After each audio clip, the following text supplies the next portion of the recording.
This is Optimal Startup Daily, episode 1023, Staying Motivated to Work on the Road by Babauta of ZenHabits.net. And I'm Dan, your personal narrator, and welcome back to Optimal Startup Daily, where I read to you every single day from these great blogs on entrepreneurship.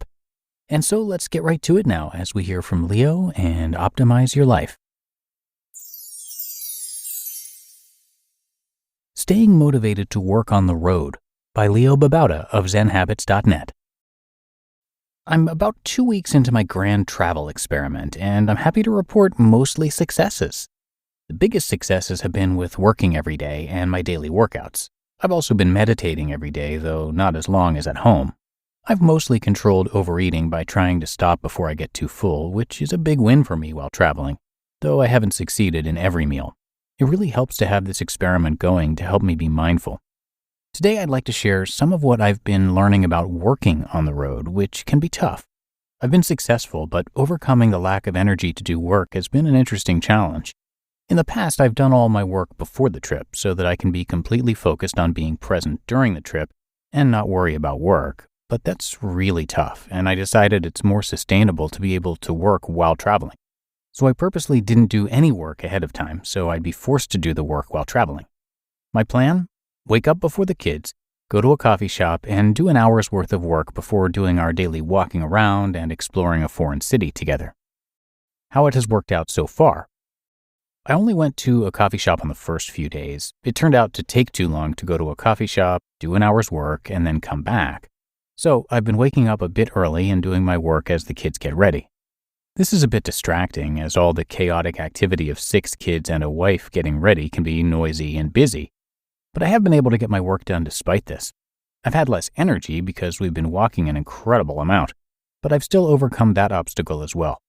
Here's what has worked for me. 1. Don't give myself a choice. The hard part comes when we say, should I do this now or not? And then we realize we have tons of other options, like checking social media and reading the news and sending pictures to people and looking at cat or robot photos online. What has worked for me is telling myself there is no option. Work is something I'm going to do, non-negotiable. Just like I'm going to do the basic duties of being a parent, without question. I have felt temptation to let myself off the hook, but then I shake off that temptation and just do it. Giving myself a choice would lead to pretty bad results. 2. Have a challenge for accountability. This grand travel experiment, which I announced a couple of weeks ago to all of you, has been very helpful. I know that I'm going to report back to you, and I don't want to report complete failure. This is mostly helpful in that it reminds me to be mindful of my urge to rationalize or give up. I think we all have those urges and rationalizations, but we mostly don't realize that they're going on. We just follow them unconsciously. Having this challenge forces me to realize what I'm doing and make a conscious choice. 3. Have people who expect the work. It really helps that I have you, my gorgeous Zen Habits readers, expecting my blog posts, as well as my Sea Change members expecting articles and emails from me on a regular basis. I'm keenly aware of this expectation of me, and I don't like letting people down, so I do the work without giving myself a choice. And 4, get it done, then don't think about it. When we're out walking around, seeing the sights and tasting delicious vegan food, I don't want to be worrying about work I have to do. So one motivation for me to get my work done is to not have to think about it later. This keeps me focused. I only give myself an hour or so to do my work, so I can't mess around. I have to be on task, be sharp, get it done, and then I have the luxury of not thinking about work for the rest of the day. So that's what I've been doing. But I don't claim that everything has been going perfectly. I get tired and lazy. I got sick for a couple days. Nothing too bad, just a fever. Sometimes we're rushing out the door because we want to get an early start. And so the temptation is to forget about the work. But I know that won't turn out well, so I try to get the work done anyway. I think the things I've been learning about working while traveling should apply to non-vacation work as well. It's amazing. I'm able to do pretty much all of my regular work in a short period while traveling, which tells me maybe I've been futzing around quite a bit when I'm at home. A great wake-up call. You just listened to the post titled Staying Motivated to Work on the Road by Babauta of ZenHabits.net. Now, as a current business owner or aspiring business owner, you're going to want to learn as much about e-commerce as possible.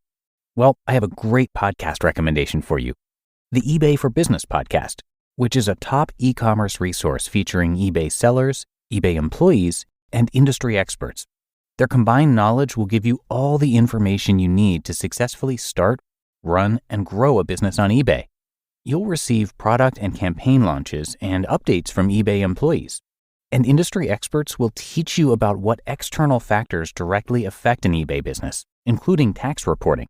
And if somehow you're not getting the information you need from them, or you have a really particular inquiry that pertains to your business, they do provide Q&A sessions on seller-submitted questions, and you're highly encouraged to submit one of your own.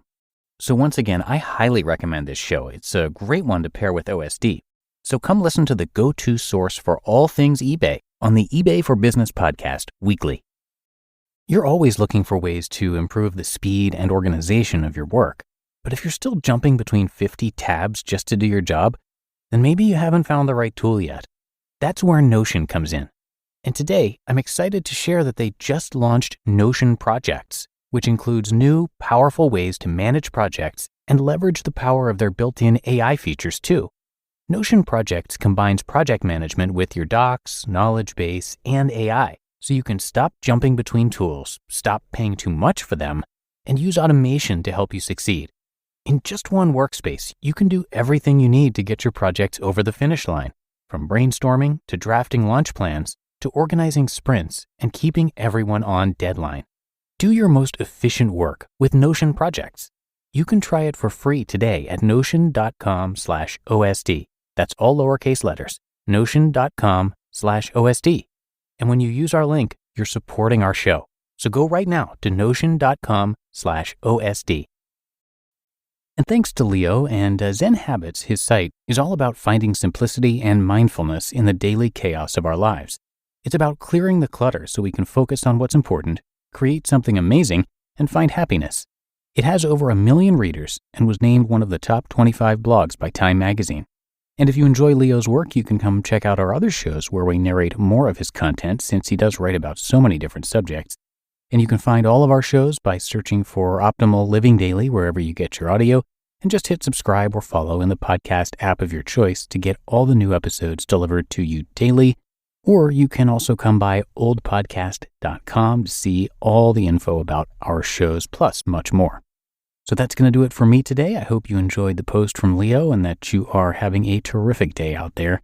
And I'll see you back here tomorrow for the Friday show, where your optimal life awaits.